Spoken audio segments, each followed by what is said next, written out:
This is Drop Tent Media Network. Seriously, Dad? Seriously, Dad? Two father comedians out of Philadelphia. Seriously, Dad? Dad? Seriously, Dad? Seriously? Seriously?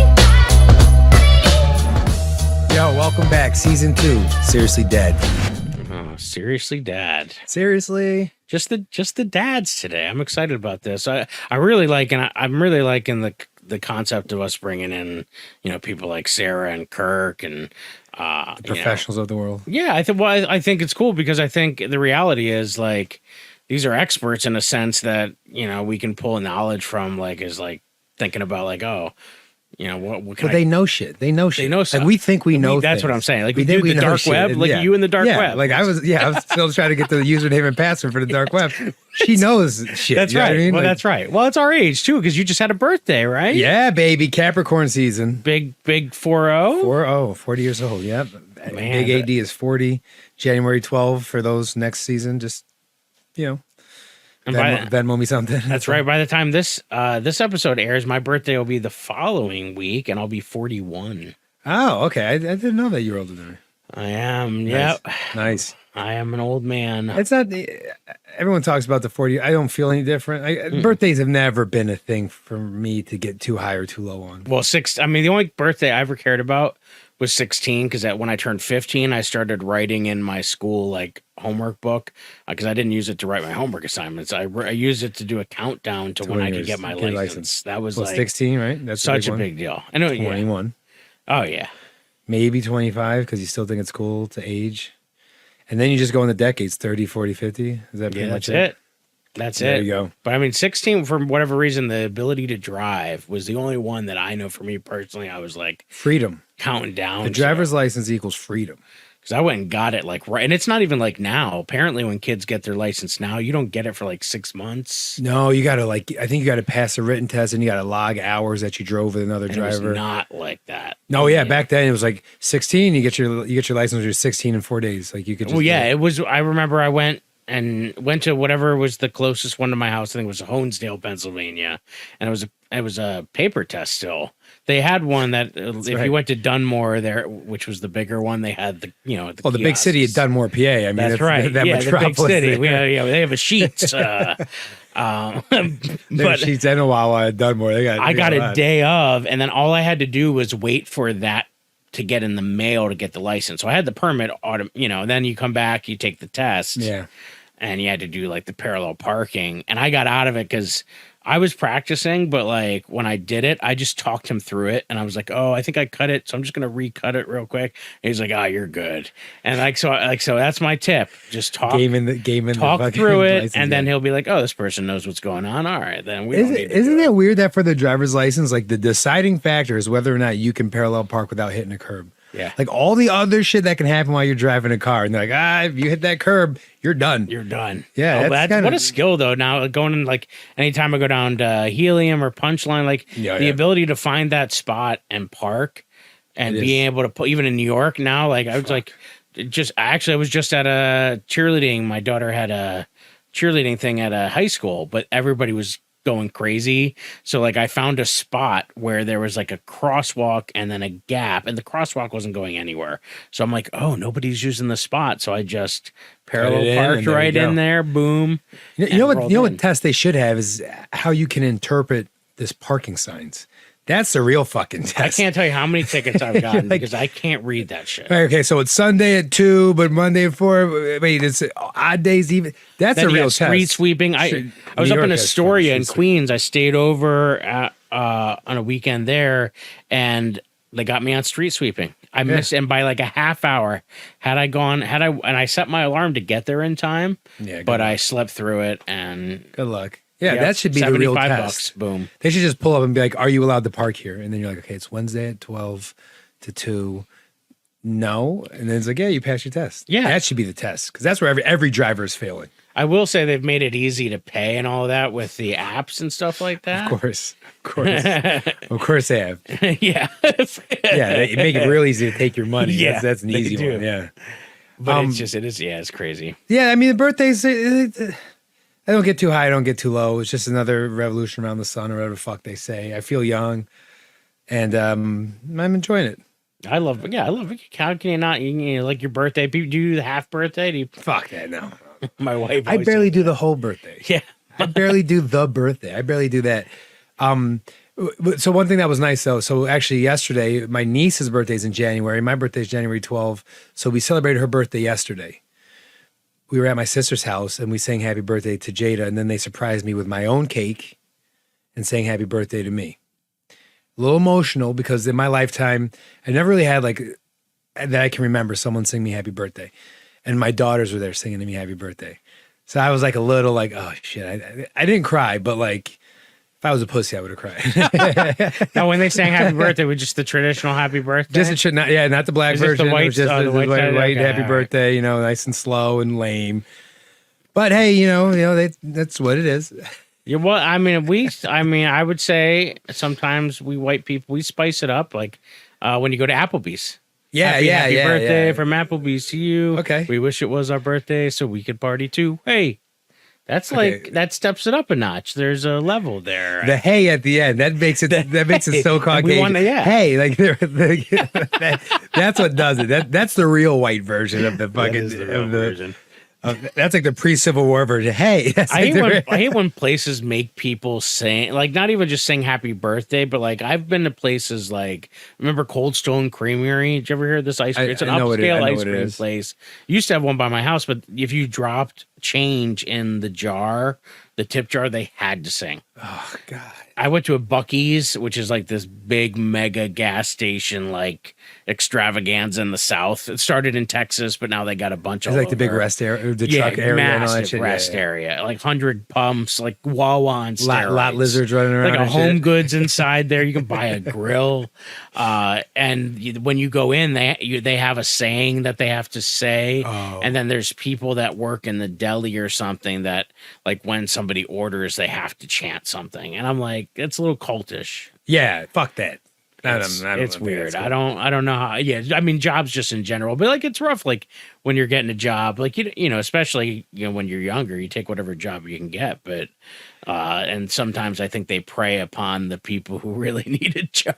Yeah, how many people would take the job if like, oh, one more thing? Every time someone drops something, you got to say. How many people would be like, you know what, I'm cool. I don't want to. It's like Office Space. You ever watch the movie? Yeah, Office yeah, Space? with the flare. Like, the flare. Yeah, you gotta have the flare. Yeah, fuck that. I mean, when we were younger, people were getting jobs. They were like mowing lawns. The best job I ever got was roofing. Yeah, roofing. How old were you doing that? No. I wasn't 15. I was probably like 17. Okay, definitely not legal. insured. Yeah, not insured, not legal. Like it was like no like it was just like show up at this job site on Monday at 8:00 and you'll be a roofer.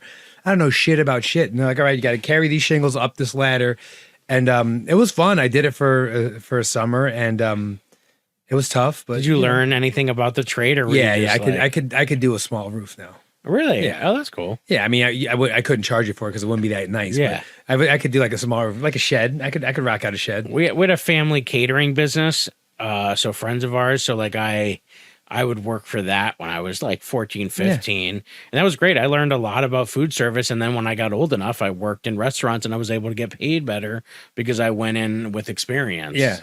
And so I always did food service stuff. And when you're young, like if you're young and you had like $80 in your pocket, yo, you were that guy. My mom was so smart. She had me like whenever I would get money from a job like that when I was real young, she would have me put out envelopes. And each envelope was for something. The car I was saving for, whatever savings. And so that was something she had me do when I, was 14, 15, started making money. You're managing your money. And now it's like I do it sort of in a similar way where now I have separate bank accounts. You do it electronic. You don't see any money. Yeah, anymore, well, right? but I see that like, oh, okay, when money comes in from, wherever, I have the joint checking account, but then I have accounts for the girls, I have a comedy account, and we have our savings account. Mm-hmm. And so it's like I think of it like the envelopes. Like that's what goes through my head. Mental envelope, the digital. And I was envelope. grateful she did that because it made me think, and now it's like making me think like, oh my God, what am I going to do for my daughters to like pass on some sense of responsibility to them? They're too young now, but like if they get money, You know, they don't even have a concept of it yet. Like, we just basically take it and put it in You those take it accounts. You give them some of it, and then you put some I mean, away? we don't even give them. I mean, if it's a gift card, we'll take them for like books or whatever. But we're pretty much just socking it. They each have their own account that we're just that's the socking way it to do away. it. But at some point, you have to have a conversation with them about money and, you know. But right now, they're great. They don't want stuff. They're not wanting like crazy stuff. I tried to explain investing to my daughter. How'd that go? She didn't get it.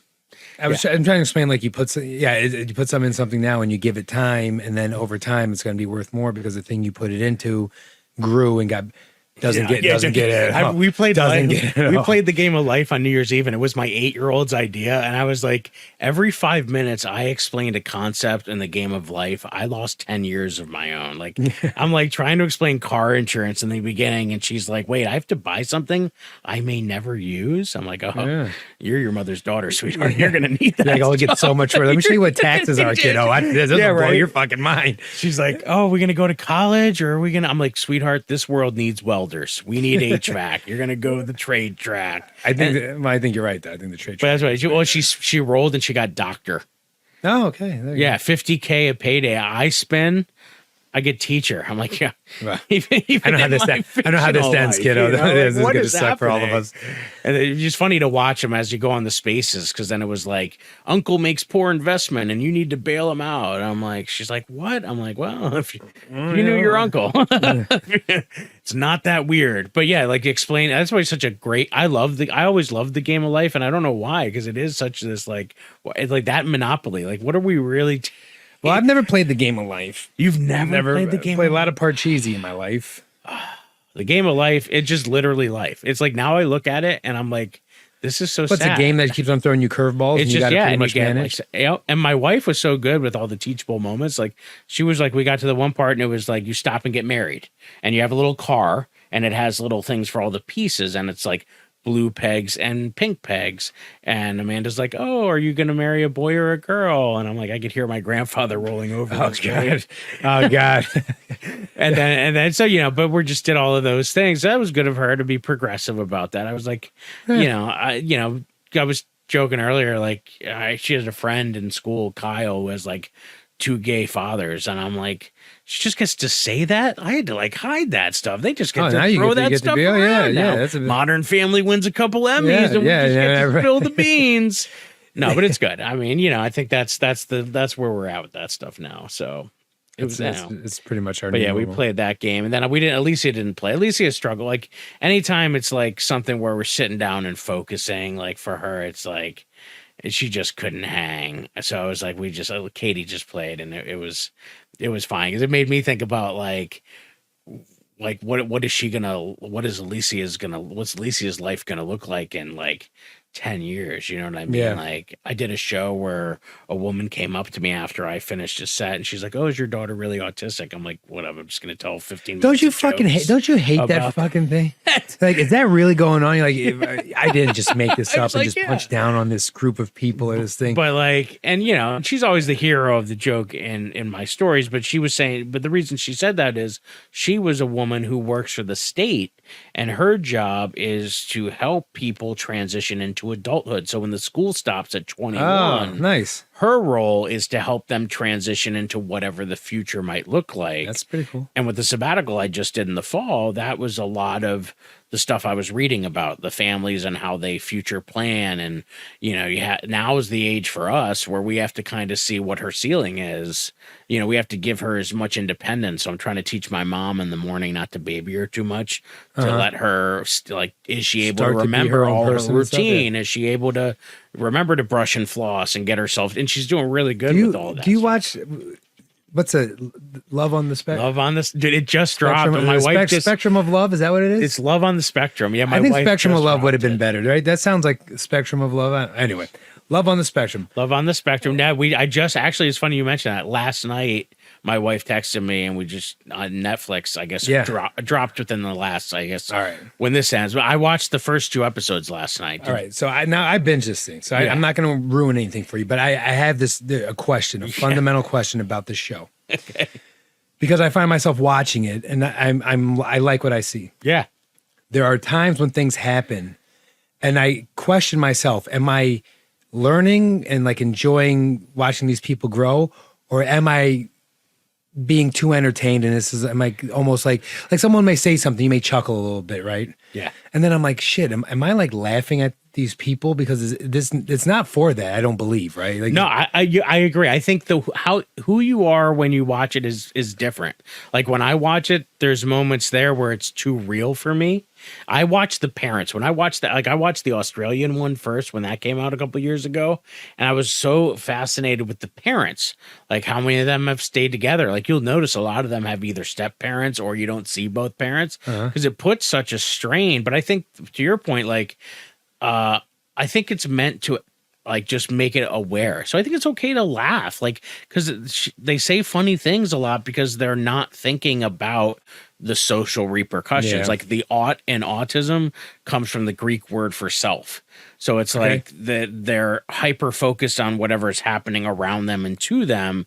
And the power to read social cues is not something that comes naturally like it would to you or I. Right. So like, Right, so creates funny moments. Right. But if we laugh at those funny moments, are we laughing? Because we're not laughing with them because they're not laughing. Yeah. So, right. So we're not laughing with them. I agree. I think laughing. you're right. There's a moment there where you're like, shit. So so then it's like, am I being entertained by the differences? You know, am I laughing at somebody? Yeah. Or am I learning and just seeing what a group of people that up until recently, a lot of people didn't even know much about. Yeah. Let's keep it real. And so I have like this thing where I'm like, you know, is it okay to laugh at that? Is it good? And then, you know, we're comedians. I think that, you know, the term autism and making jokes and putting something of I'm autistic or I may be autistic or I was on the train, so I'm autistic. That's like the corniest shit ever. Oh, it's happening. It's rampant now. Yeah. It is. And I think they're poorly written jokes. I don't even think there really is a joke, but you're like, you're fucking with someone, you're picking on someone, you're picking on a lifestyle that I'm not a big fan of that. I think it's like anything. It depends on who has the power in the joke. Now, if the comic is using it to be like self-deprecating and they're putting on themselves, or like you can write a joke that's gives them the power in the joke or gives them the upper hand in that. And that's, you know, what I do. Like I have a joke that I often start. I end a lot of my sets talking about my daughter and autism. And the goal is to educate while entertaining them because I think that's what the show does. So I think it's okay to laugh. Just like sometimes I have to train the audience that it's okay to laugh. It's okay to laugh at her because I think people get in their heads like you do. And I think it's smart. I think that's great. If you're getting in your head like that, that's great because that means you're having a dialogue with yourself about it. And that's the problem before was nobody was having a dialogue. We were just using words like the R word and just throwing that around like, you know. Well, and then I do always ask myself this, and this, I don't know if this is like ignorant or like, but like, if you want to be treated, everybody wants to be treated equally. Right. That's the goal of every person on the world, just be equal. No one really wants an advantage. Well, they probably do, but everyone just preaches equality. And so if you have a joke and it involves someone who's autistic or maybe, you know, MR or whatever it may be. Yeah. Are you just including them in this world where you pick on everybody? Or did you take it a little too far and you're now like punching down on these people and making these people? And I always have a battle with that.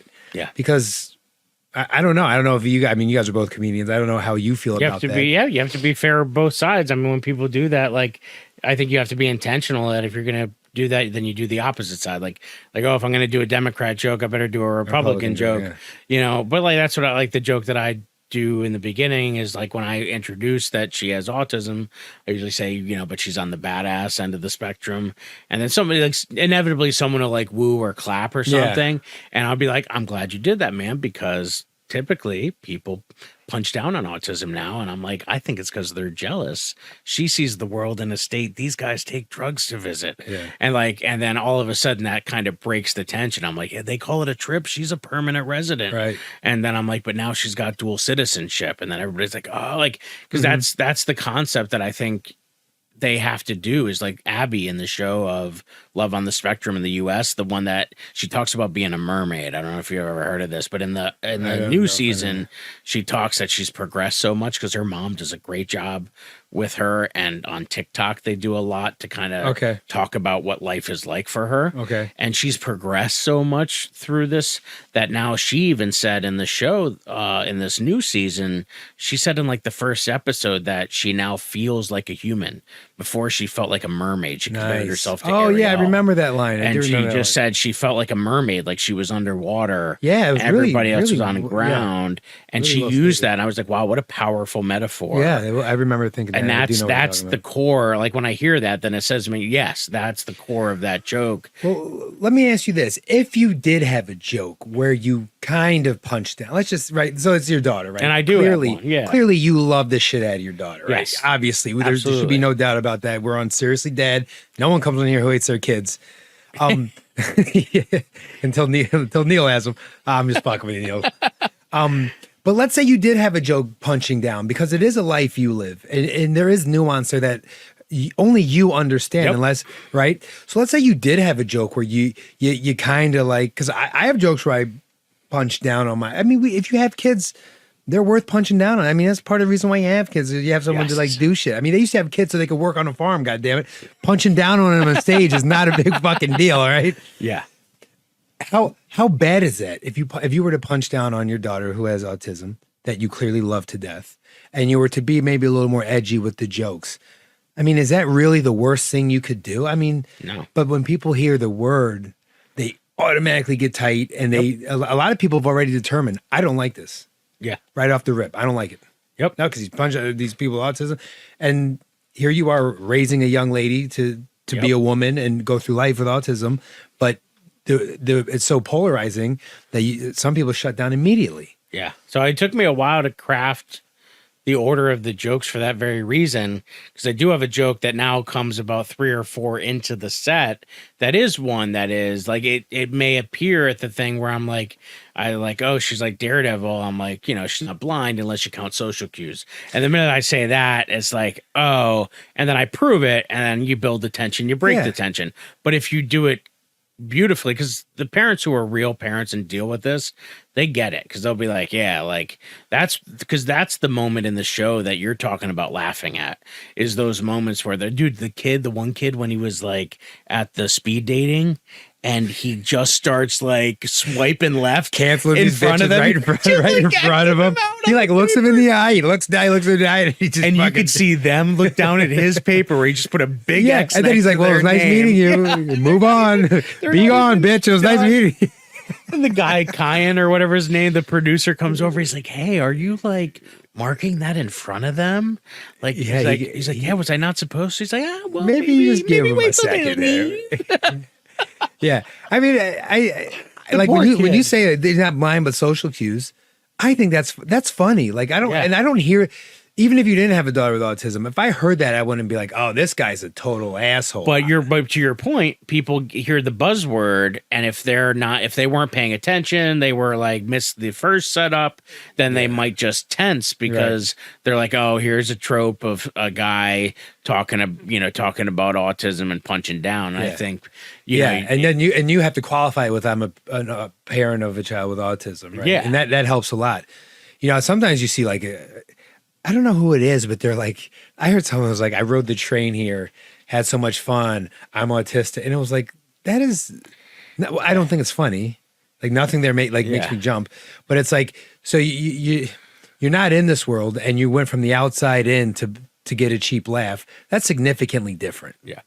So I'm not a huge fan of that. But I have times where I make jokes about black people. Some people, I don't even realize it. Some people don't realize that I'm black. They think maybe I'm Italian, Puerto Rican. I don't fucking know. Yeah. I got a little bit of ambiguity. Yep. And they get like really tight. And I actually did a show last night, and a lady raised her fucking hand like we were in school. And I said, "Are you raising your hand?" She said, "Yes." I was like, "Well," I'm like, "What do you want?" She said, "What's your ethnicity?" In the middle of the show. And I realized like, oh, you guys think I'm just some Italian dude or some white dude punching down on black people, saying words that white people aren't supposed to be saying. And it was pretty weird, pretty awkward, but we had fun with it. But Yeah, I can't. I hate it because you'll tell a joke and I can't even comment back to you on some of your jokes. I'll be like, "Oh, you should tag this up with no." That one word, the other one word. Yeah. Put that at the beginning of the like. Yeah, I mean, but that's what it is. So you're looking at something like, oh, this guy's just picking on black people, or this guy's picking on Jewish because I got a little bit of everything, you know. That's right. And he doesn't know, but it's like you don't know, and I guess maybe that's our job to really set the table so they know this is okay. We can have fun. This guy's not a bigot or a Nazi or whatever the fuck. You know? Well, I think that's true too, because like even when I was telling stuff about my mom or my moms in general and talking about gay material as someone who's not gay, that I think sometimes I've seen some like lesbians in the audience who have disengaged because it was like, am I allowed to talk about that? Well, I'm like, well, I mean, everybody in my family's gay but me, so I'm going to talk about it. Right, and they don't know that you're in. So I had to learn how to build that into the set to again kind of pave the road for that. But I think those are all good things because it means we're being thoughtful on our social commentary. It's the people you're talking about are the ones who can't even define the term they're using. And when you can't define the term you're using, you can tell the jokes are poorly written because they don't really get what they're talking and about. Understanding it makes it's for like a better it's joke. like you talking about the dark web and the internet last time. We just don't clearly I don't know what the fuck but like it's that on a scale of, well, then you shouldn't be telling these jokes on stage, especially to a paying audience, if you sort of haven't quite figured that out. You know, like the gay thing, like I went to a gay wedding when I was 14 years old. So you're like pretty much gay. I'm almost there. I've thought about it. You know, so because my aunt is gay. Yeah. Okay, that's what it is. We're not gonna. There's no hiding. Everybody's got an Aunt Kathy. You had a roommate. Yeah, exactly, and a cousin, and so she's not interested in hiding it. She maybe at one point she was, but she is gay and she is great, and I love her very much. That's much my Aunt Alicia and her wife Honey. But what a great name, Honey. Yeah, that's a great name, right? So when I talk about gay people, I just assume that, like, I don't know, like, I've been around gay people my whole life. I don't, you know what I mean? Like, I just feel like I'm including a group of people in my comedy, in my jokes. And this joke happens to be about gay people. And I don't think any lesbian gay, but if you don't know that, you're like, this guy's picking, there he is, picking on gay people. And there he is picking on that. And that's a tough one when you get like lumped in with this, like, because once they shut down, it's very hard to get them back. Yeah. You know? Well, and I think that when you think about the topics that a comic should cover in stand-up comedy, I've heard people say like there's really two. The one is like, you know, the things about you and then how you experience those things. Those are really, because when people laugh at a joke, they're not laughing because of the content piece you picked. They're laughing because of how you're experiencing that thing that's happened. They're really, you are the subject of this. And so that's what you're saying is like, you know, as long as we come at it from our experience and they understand our experience and we've painted a good enough of a picture of that, then, you know, and that took me a minute to kind of understand that. I thought people just go up there and talk about dating apps and then they could just write a whole set about dating apps, not like thinking like, oh, I should be speaking of my own experience. And, you know, because I was joking recently because my wife wasn't on apps. We met online. They didn't even have apps. You met on the smartphones. dark web. We met on the dark web. Dude, but it was like her I was joking this with her profile the other day because it said, "Where have all the cowboys gone?" Oh shit, great song. Right? And I was like, where have all the cowboys? Why would I think that I should respond? I was like, I grew up in the city of Scranton. You were like, I'm a cowboy kind of. The most cowboy thing about me was the Emmett Smith jersey I wore in the 90s. Yeah, I have cowboy tendencies. I got these chaps in my closet. I was like, I had never even seen a horse. Okay, you kidding me? And you went for it. And I was like, but that actually, that's the beauty of that too, because it's like the opposites attract. Like I think, and everyone I went after prior to that, where I thought I would have liked them, was a nightmare. So I'm like, all right, clearly my compass is broken. Yeah. So I'm gonna try a different path, and it worked. You know, I was actually watching a show on Netflix. I really like it, Louder Milk. Have you seen that? I've saw now that I have Netflix, I just got you could buy the one with ads. I didn't know it's like $6.99. It would sign me up. Welcome. Who's the guy on the cover of that? Because I could see the image. That's what I thought. Lumberg fucked her. Remember that? I saw the thing and I hadn't watched. Okay, now I have to watch it. So it's a really good show. One thing I like about that show is a lot of the cast have disabilities, physical disabilities. Yeah, and they're not picking on them. They're just people in this story, in this life, who, one lady has one leg, one guy has, it appears as if like he doesn't have a forearm, and just his bicep goes right to his hands. They may make a joke or two about it, but it's in the moment of like the thing. But it's not like everybody laugh at this. It's not that. It's like, the people in my world look like this, and that's what it is. And I think that's really cool. And I think back to telling jokes about things. If you talk about the social commentary that we're in right now, gay people, LGBTQIA+, that's going to come up. Trans, that's part of the world we're in. Politics, part of the world we're in. Race, always going to be part of the world we're in. Relationships, always going to be part of the world we're in. So like, certain things are going to come up. I guess it's really our responsibility to quote Anthony Jeselnik, is to get away with it. Yes. Oh, you got to get away with it. What a craftsman. Yeah. I love watching Jeselnik. Yeah, and if you fail, you didn't get away with it. What do you think? Did you watch Chappelle's last special? I did not. I have not yet.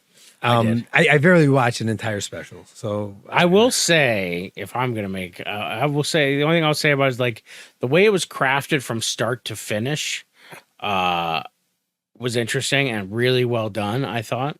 I didn't have as many jokey jokes. Like when I think of Sticks and Stones, which is one of my favorite ones that he does, like that one I like because it was just such good. He starts with that like the guy who hangs himself in the French luxury part. What's the guy's name?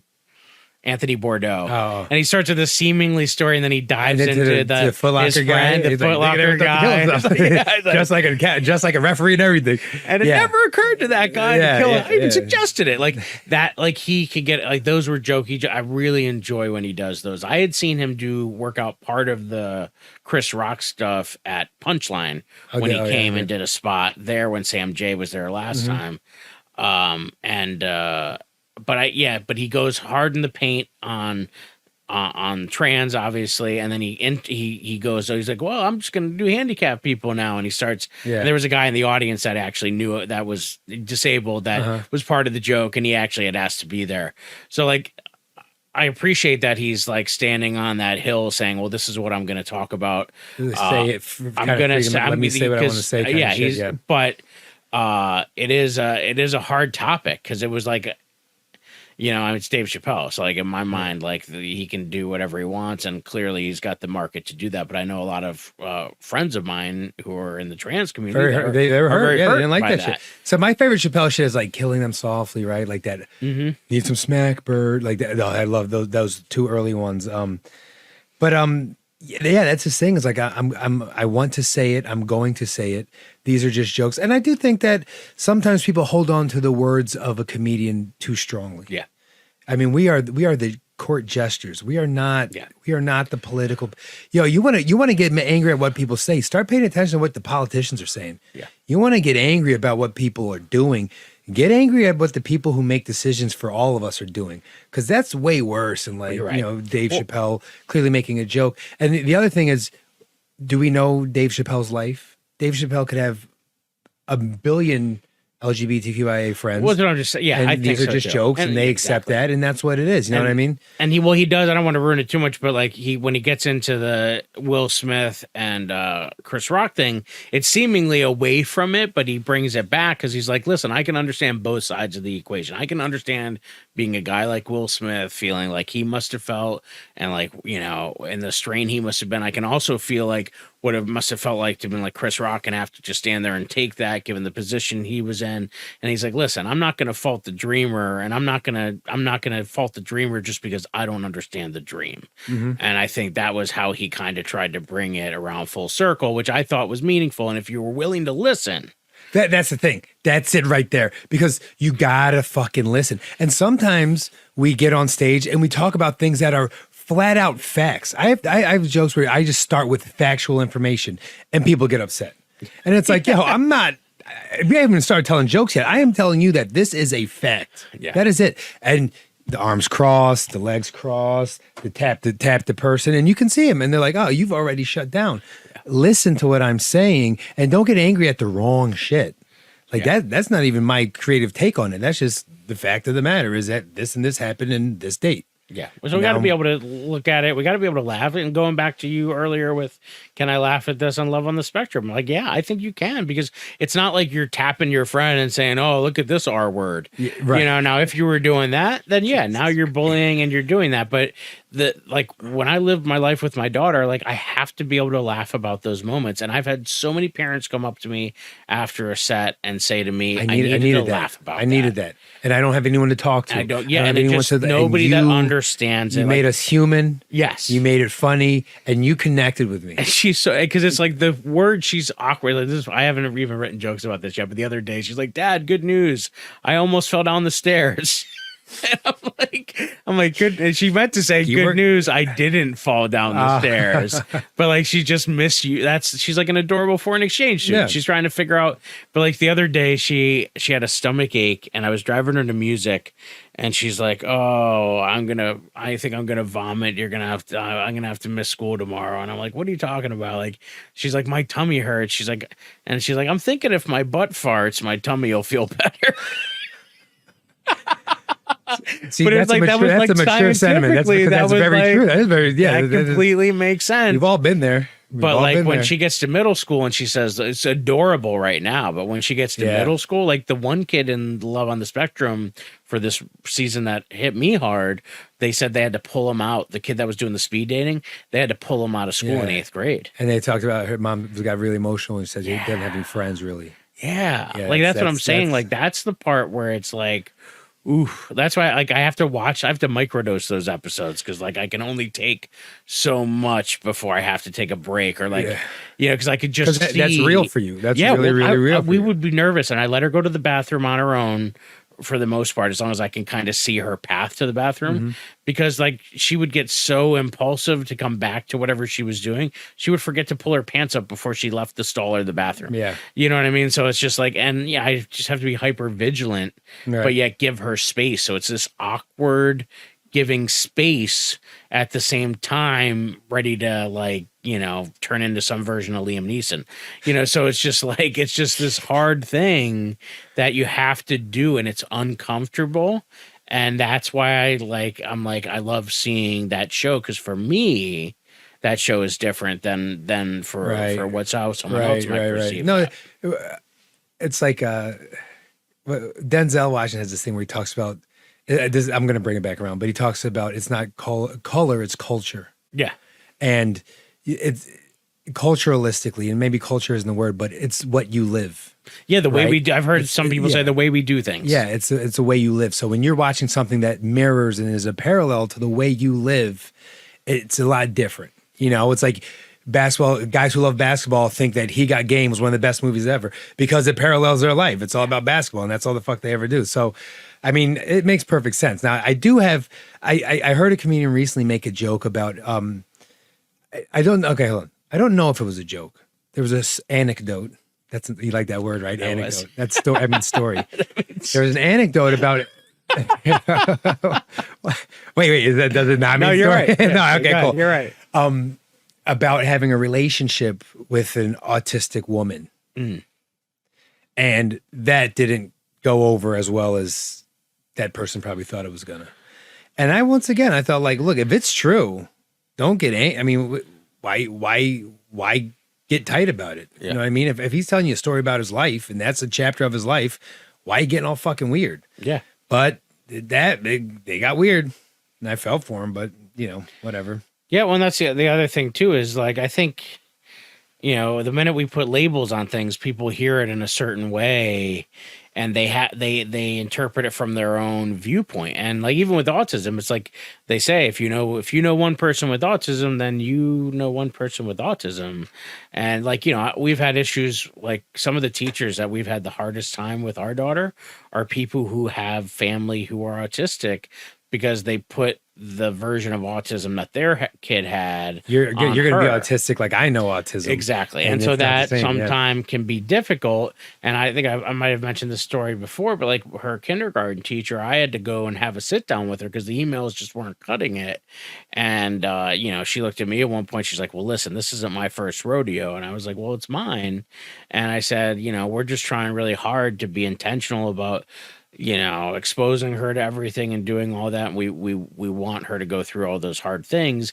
And she looked at me and she's like, you know, I kept my son from all of this stuff growing up because I thought it was too hard. And then she looked at me and she's like, I've never said that out loud before. But like she had this moment where now her son was older, so it was a different time. Right. There was not shows like Love on the Spectrum popping up and around. No. So you know, and back then the R word was being used rampant. I mean, you know, the R word medically prior to Obama, and it was Rosa's law in 2010. That's when, even up until 2010, it was still being put into law and documents, and then as retarded. Yeah. And then now it was turned to intellectual disability. And you think autism will change? You think the term autistic will be something different in 30 years? I think I think what'll happen is we'll get a better idea of the spectrum, and we'll get a better idea of, because you know, you can date someone with autism. Like, you know, two autistic people shouldn't have to only date. I mean, people have dated autistic people their whole life and not know. I said that. I was talking to my wife and I was like, hey, hang on. Are we setting up a world where these autistic people are gonna only court and with other autistic people, and is that the right thing? Right? Because I think maybe in this one, I think there may be a couple people without autism dating people, but I do see in there that's like, oh, you're autistic, then you should date another autistic person, and I don't think you would do that with any other. Well, that's not necessarily the same, because you might not match up. Like, you know, because again, all of the things that they're particular about. That might be the thing that you're lacking. And so it's the yin or yang at that point. And if you can find that, that's what we're all finding. So we all have something. But it's like, so you're a teacher, right? Yes. Let's say you come into class and I know where you live, so the classroom's probably predominantly white. Okay. And then there's a couple of not white kids, what if you're like, okay, we're going to do group work today. So let's see, and then you just set up where all the black kids work together and all the Asian kids work together. That would be like, whoa, what are you doing? Yeah. So when I also, when I watch that show, I kind of wonder, like, are we setting up a world where these people are only going to have a world full of these people? You know what I mean? And by these people, I mean autistic people. And is that even a right thing to do? Yeah. Do you think that's the right thing to do? I mean, I think it doesn't. I think it's going to happen regardless. I don't think there's a master plan at work. I think it's just whatever is going to happen is going to happen. But I think what's happening here is like they're being given an opportunity to have a partner and a mate and a friend, and that's something that's really difficult for people with autism. And you know, my daughter doesn't have a friend that she goes out and spend. Like, she has people that she's in team sports with, or Girl Scouts or whatever. Well, she doesn't have her sister is her friend, you know, but like that's going to be a challenge for her. Like, people who came to her birthday party, like they didn't really you know, try to engage with her. It was all at an urban air. Everybody was going crazy, but like, you know, was she kind of like almost left alone? Yeah, I mean, she was fine because that's how she would interact. So it wasn't like she's going a mile a minute doing 10,000 different things. So it's just fine. But like, she didn't have a friend like that. Like, Katie has friends. My younger daughter has friends that she'll go over their house. We haven't, you know, sleepovers. We haven't done sleepovers, but like they've done play dates and whatever.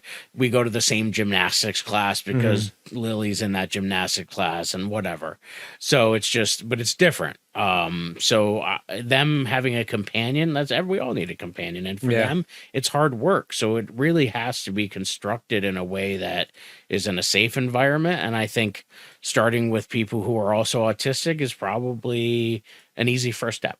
Okay, so I'm wrong. It's okay. No, I mean, I think so. I think it's an easy first step. I think it's an easy first place, because otherwise, if you don't do it that way, and they have in the past, it just sets it up for like, Maybe it takes a special kind of. I think for a young, it's probably hard for a young person to understand, right? Well, and that's what. So maybe like 25, 30, you get it. Like, oh, yeah, it's my friend, and he or she's autistic, and I know communicating is going to be this way or that way, and we're good. Maybe like for like an 8, 9-year-old. Yeah. And the kid with the person with autism at that point, how well do they socialize? How well have they learned coping skills so that they can, exist within the world without having to mask? Because there's this concept of masking that we don't want kids with autism. We don't want them to shove it in a closet or bury it under and like avoid having whatever, stimming or whatever they do. That's important for them to be able to be themselves. So like if you look at the one relationship on Love with the Spectrum, Abby, and I forget her boyfriend's name, but they go to like Africa together. Yeah. They're adorable. And like, but they are different because the mother even says like he lets her know when she should just calm down, and he's very calming for her. And so there are different parts of the spectrum, and they fill each other out. Like, and so he does all these cute things for her that she loves, and it's adorable to watch her like kiss him every time. Like, she loves kissing. It's like, so it's just like, but that is beautiful. That's two people coming together, regardless of the fact that they have autism. So I would hope that we live in a world where people will just find their matches. Is this fabricated for TV and for selling? Yeah, absolutely. Yeah. Is it a little gratuitous and probably taking advantage and manipulative? Yeah, probably. But I will take that for the fact that it's putting out there a little bit more widely what autism is and how wide the spectrum is. So you'll take it, it's a little give and take, Okay. There you go. For whatever that's worth. Yeah, there you go. That might be a good stopping point for us today. Jay approves. Love the Spectrum. Jay approves. And this is Jay approved. Do you guys have any shows, or obviously you can put check out your social medias right there on the screen. Please but is there anything? Check out jyodercomedy.com, and I'm excited. At the end of the month, I'll be going to Zany's in Chicago, doing a spot with a buddy of mine, the Angry Gym Teacher. He's headlining Zany's, and nice, bringing me along. So I'm excited. Wonderful. So you can follow at Jay Yoder Comedy on Instagram. Awesome. And I'm Albert Davis _4th. I think I'm going to eliminate the underscore. Nobody wants the goddamn underscore. Oh, what? Yeah, I'm changing it. I don't even know why I have the underscore. It's because I'm Albert Davis _4th. That's why. But Albert Davis _4th, Instagram. That's what I use the most. I'll be in New York. I'll be in Hazleton, PA. I'll be in Scranton. I'll be in Philadelphia. It's all posted there. Just come check it out. Come laugh with us. I'll be on the Biggest Little Comedy Show, which is produced by yours truly. And funny shit. Yeah. You guys can check out all our shows over at Biggest Little Comedy. You'll see both of these guys because I'll be bugging them. All the comics on the network will be out. But yeah, guys, great episode. Peace. Seriously, Dad? Thank you for listening to the Dads. For once, give these daddies a break. And maybe follow, subscribe, like, and comment to the Dads on Instagram and YouTube at Seriously Dad Pod. Rate and review Seriously Dad Podcast on Spotify, iTunes, Amazon Music, and everywhere you get your podcasts.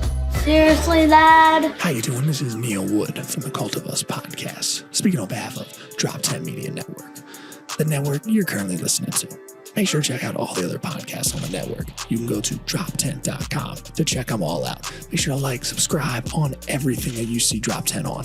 We appreciate it. Go to drop10.com now. Hi, I'm International Man of Mystery Dan DePriel, and I'm one of the weekday comics. My friend Dave and I get paid to do comedy, believe it or not. But we're not allowed to tell all the jokes we want to tell. That's why we started this podcast. Join us every Tuesday at 8 p.m., where we're going to talk about the news of the day and tell a couple of jokes that we just don't feel comfortable telling on stage. Hey, we don't have careers, so who gives a weekday comics? Our podcast, where we give you the big bags of trash we were born to be and aren't allowed on the shows they pay us to do. This has been a Drop Tent Media production.